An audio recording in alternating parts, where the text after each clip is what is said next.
My name is Karin Bilo. I work as a campaign manager at World Animal Protection, and we campaign against the use of wildlife for entertainment. We've been campaigning for years now against the use of elephants for elephant rides, tigers for tiger selfies, many attractions that are offered where wildlife is being abused.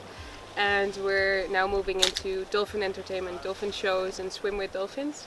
And since there is around 3,000 dolphins living in captivity, we feel the need to look into the solutions more also. Many bottlenose dolphins are performing in dolphin shows in Dolphinaria worldwide, and it's such a common form of wildlife entertainment that we need to think about how we can make sure this is the last generation of dolphins performing for people. And of course you need a breeding ban, but you also need inspirational solutions that people that are currently visiting Dolphinaria and the industry can get behind.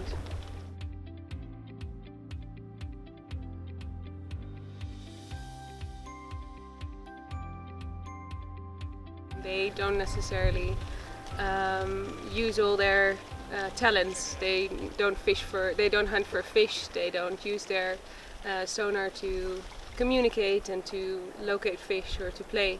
And a lot of the captive animals are probably not coping very well if they would be released in the wild. So it's probably going to be a long process of rehabilitation where the animals need to relearn a lot of behaviors and unlearn as many behaviors, because they're currently performing in shows and being fed dead frozen fish in return. So the only thing they know is sort of the reward of food for tricks. So it's really going to be a very interesting project to follow and see how animals would respond if they're provided with more freedom.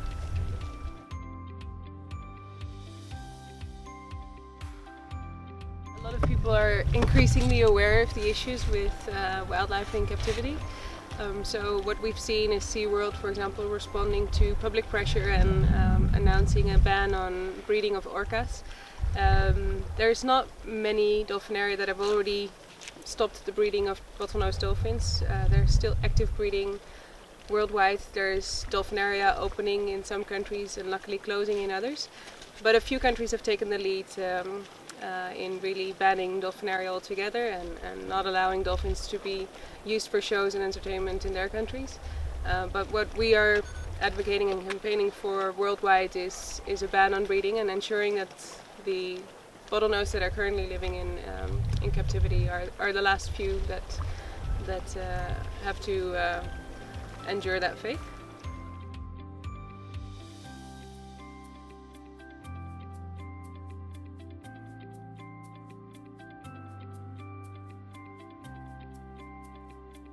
We don't need to be helped by setting up breeding programs and arguably releasing them in the wild later. I mean, this population is managing itself really well, and they're widespread. They're keen to interact often, so they bow ride when you are sailing. They're often showing themselves, but it's on their terms. I mean, they decide if they're keen to interact or not, and it's not us telling them in return for food what to do. So I think it is a matter of time until many people probably agree that this is not a life for a dolphin. I mean, a barren tank of very limited size doesn't compare to the ocean, where they have all the space in the world and where they spend most of their time feeding and hunting, which is not at all difficult for them. I mean, that's how they spend their time and how they interact, how they socialize.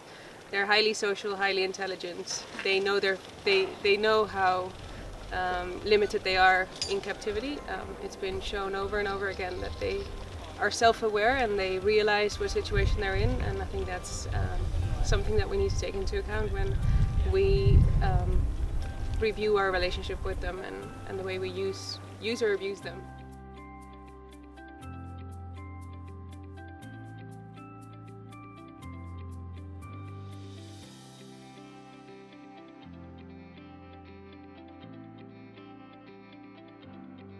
We need everyone on board. It's going to take a lot of work and a lot of trial and error, probably, where we don't really know what will happen if you bring a captive dolphin into a semi-wild or semi-natural environment. I mean, we didn't know what we were doing when we brought the first dolphins from the wild into tanks, into pools, but we similarly don't really know what's going to happen if you bring a captive dolphin into the wild. So I think it's going to be requesting a lot of time and money and people and excitement to get this right, and to support as many initiatives as needed, but also to realize that we probably can't find solutions for all 3,000 dolphins that are currently in captivity. I mean, it starts with a breeding ban to make sure this is the last generation, but we can't imagine a bay like this probably containing a maximum of 6 dolphins. We can't copy it for all 3,000 probably. So it's going to be a matter of stopping the demand, stopping the breeding, making sure these are the last animals, and then, well, if they can turn 40 in captivity, then it's going to be a long while before the last one actually dies and captivity is no longer an issue. But that's the dream, and I think everyone should be, well, not only not buying a ticket, but also making their governments responsible for banning the transport, banning the breeding. We can set rules, and it's up to all of us to ask for those.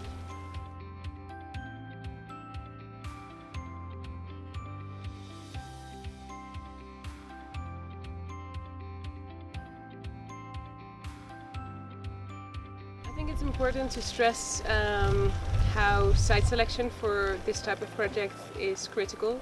So it's really difficult to find a site which is remote, but not so remote that it's impossible to get to, but it's not attracting mass tourism, but that also is suitable in all other aspects of it. So the right temperature, the right level of tide and currents. I mean, this bay is pretty unique in that sense that there's no crowds living around the bay. There's a lot of biodiversity. It would be a very suitable place probably for dolphins to rehabilitate, and I think you cannot overestimate how important it is to have the right site selected.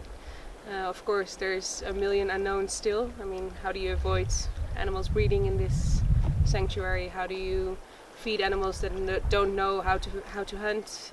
There's a million unknowns, but I think the site selection is critical, and I think it's been a great achievement by Archipelago to come up with this location.